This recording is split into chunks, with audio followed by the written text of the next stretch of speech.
12 years in the NFL, half of them he was a Pro Bowler. He'll get some Hall of Fame votes. Gerald McCoy. Well, let's start with Gerald. First of all, it's great to see you.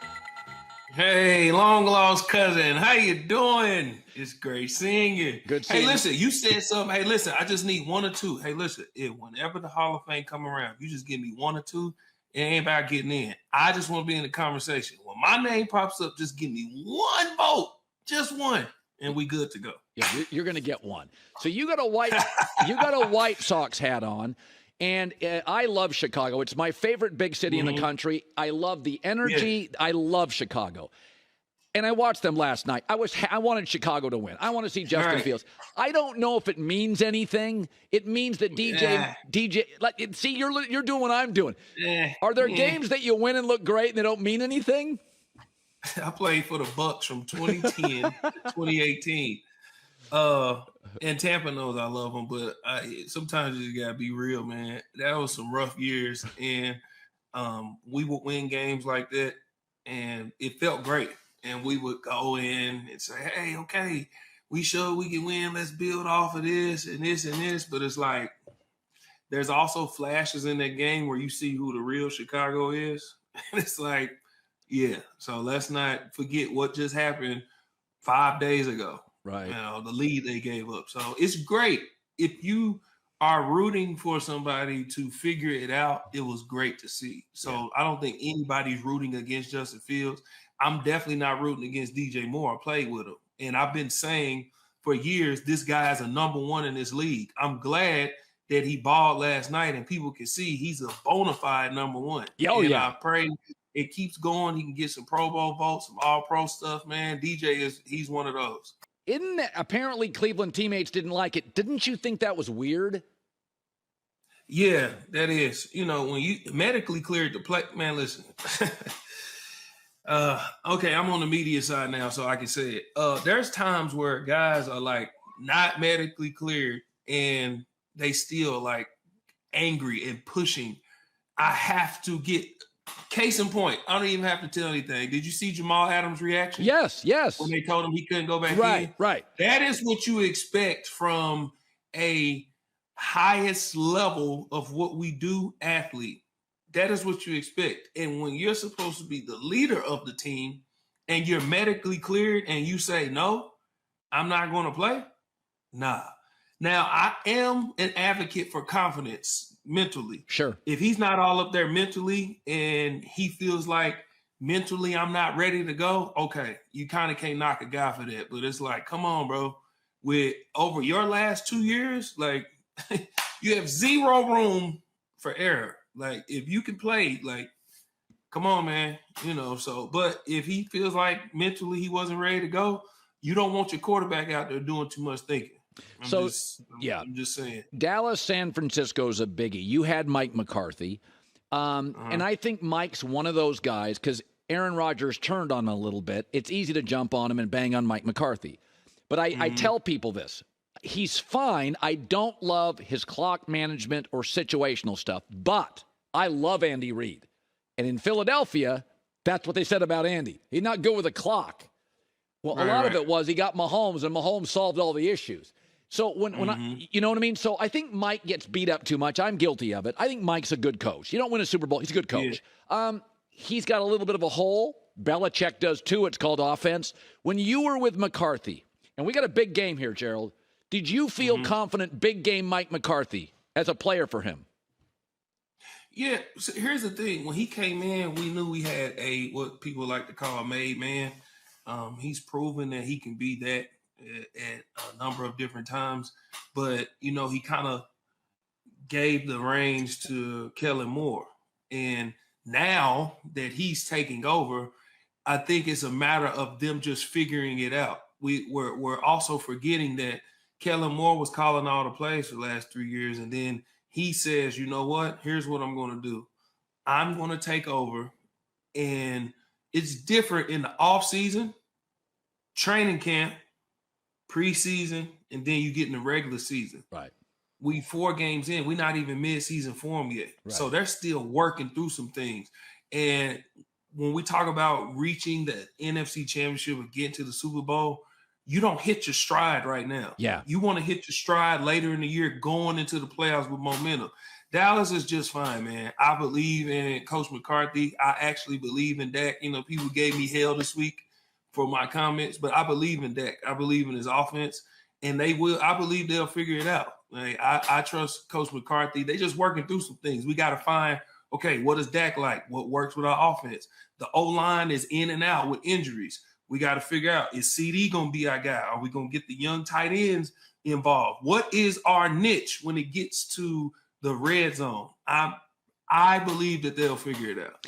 You know, it's interesting. Anthony Richardson has been very dynamic. CJ Stroud has blown me away. Bryce Young struggling. And Brock Purdy has been magic. How much should – I mean, Brock Purdy's got what, like 11 starts, 10 starts, something like that. CJ Stroud, 4. Obviously, Anthony Richardson, he's just dynamic. I mean, he's a power hitter. Yeah, he is. How much should I say I want more on CJ? I want more on Anthony. I want more on Brock Purdy. How much is a former great player do you have to see from a quarterback before you buy in? You like, all right, I've seen blankety-blank starts. This guy's it. For me, I got to see it twice. When I say I got to see it twice, I got to see it 2 years. I've seen a person be good for 1 year, but I need to see you do it 2 years before I believe it. You know, Brock Purdy, I believe, is proving he's on the trajectory of proving that he actually is a guy. He's not just a quarterback that goes out there and not loses the game. He can actually go win you games. And that's what you want in this league. You don't have to be dynamic. You don't have to be elite. As I put some of the guys in this league, you can be really good. You can be good. You can be solid. Yeah. But what you worry about is, can he go out there and win you games? See, the thing about Jimmy G is, I think they questioned, and we've seen in crunch time in the playoffs, we've seen right now, he struggles to go win you games. Right. And he kind of rolled the wave. I believe that Brock Purdy is one that can actually go win you games. I believe that CJ Stroud is on the trajectory. We don't know yet. It's early. We don't know. And Anthony Richardson, he's very dynamic, but we haven't really seen adversity yet. These guys are young. But Brock Purdy has enough on his plate right now to where we can say, I believe he can go win us some games. Yeah. And time will tell. But right now, what I see is Brock Purdy's no longer just a guy that's not losing games. He can actually go win you some games. So I grew up with Pac-12 football, and there's conference realignment, and everybody hated it. And I said, hey, man, I get Washington, Oregon, USC, UCLA playing Michigan, Wisconsin, Iowa, Ohio State, Penn State. I get more great games. I'm a fan. Texas, Oklahoma play this weekend. They're going to the SEC. And I think to myself, I've seen Oklahoma play Texas Tech enough. I get Oklahoma, LSU. Right. I get Oklahoma, Georgia. So, absolutely. So I'm for conference realignment because I want to see Oklahoma and Texas and USC and Washington play big games. As a former Sooner, how does it land? Those rivalries are gone now. How does it land for you? Well, I think OU Texas is going to continue. It kind of being from, if I wasn't from Oklahoma, this wouldn't bother me. But Bedlam, is a thing. And Oklahoma State. Oklahoma State is a thing with people from Oklahoma. It's like the big brother versus the little brother. Sure. I don't know why they don't know that the little brother, but whatever. So not having that anymore is kind of like close to my heart because I'm from Oklahoma. But what I love is I'm tired of going in these locker rooms and seeing my boys and they saying, yes, y'all are OU, but the real football is played over here. Besides OU and Texas, the Big 12 conferences, they're not as good like they used to be. And all that. Okay, well, we coming to see y'all, and we going to see about all that. That's how I feel.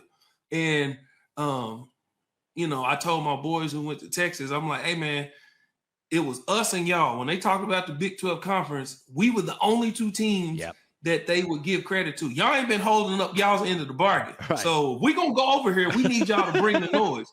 And what they doing right now is they're letting people know, hey, listen, we are legit and we coming to the SEC. And OU, we're doing the same. Tomorrow's going to be a great game.